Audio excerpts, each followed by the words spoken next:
I think after going to 20 libraries, the Library of Congress, and then bringing back stacks and stacks and stacks of books, there wasn't one book like the one I saw in my head.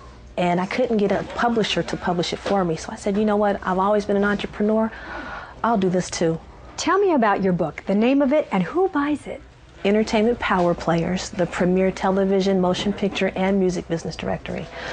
I wrote it initially for college students who want to break into the business. But what I found is students, professors, administrators, career counselors, industry people, everybody's buying this book who wants to break into the business because it's affordable, it's pretty, it's glossy, and it has great information.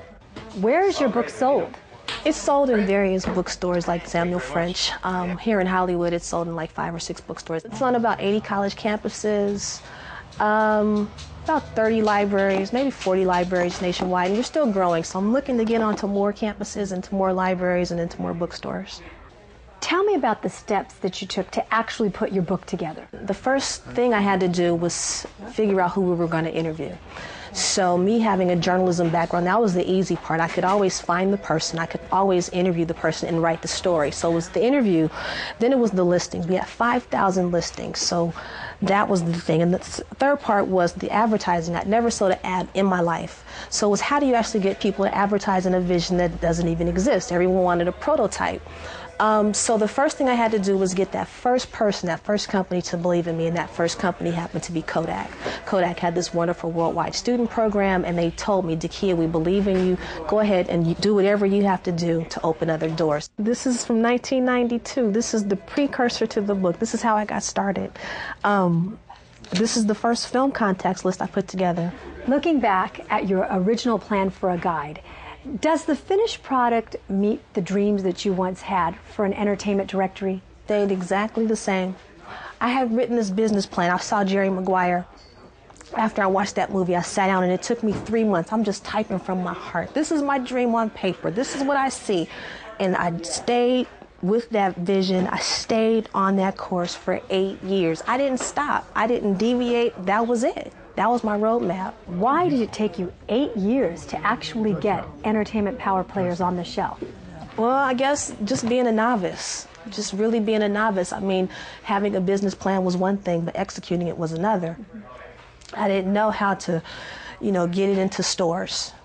Who knew anything about distribution? I didn't know anything about that. So it was all, everything was a trial and error thing. Getting the interviews was one thing. That took about a year. The 5,000 listings, we had to verify those phone numbers. That took forever. But in the 5th year of compiling all this information, the area codes changed throughout the country. Finding the right graphics designer. I went through 3 different graphic designers. There's so many publishing guides, but I've broken it down into 10 steps. All you have to do is complete your manuscript, edit it, have good pictures that are nice and clear, get press releases and press interview releases for your interviews. Just have all your legal clearances done and go to print. That's all you have to do. It took you quite a few years before you really got anywhere with your business, and everybody was doubting you at the same time. Did you ever doubt yourself? I never, not once, not one time, doubted myself. I had this vision for a book, but I still had to eat. So I was a struggling writer all the way. I would write for Black Enterprise. I wrote for Upscale, freelance articles. But they don't pay that much. I wrote for a local paper called LA Focus. So money for me was like, I said in my mind, I'm going to be a publisher. That's the goal. But I'm going to live like a college student. So, college students do things crazily. They do things like eat top ramen. I'm never eating top ramen again.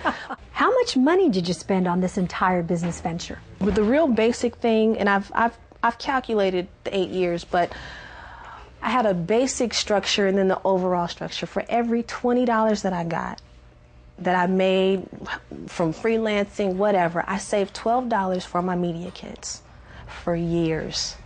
That was just the day-to-day thing. Over the 8 years, I would say it cost about $100,000. Was it that expensive because you were new at it? No, I think it was because it was 8 years worth of business. I mean, printing is expensive. I mean, my business plan, my media kits were glossy. They were real nice color. It was just an expensive venture. What is next for Key Quest Publishing?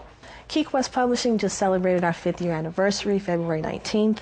We are getting ready for Volume 2, which goes to print in October. It's bigger. I mean, it's going to be glossy again, same kind of hardcover, but we have more advertisers. We're doing more interviews and new updated listings. So whereas our goal was 50 colleges on this one, my goal for the next book is 1 million students. We want to reach 1 million students. However many campuses that is, that's what we're going to try and do.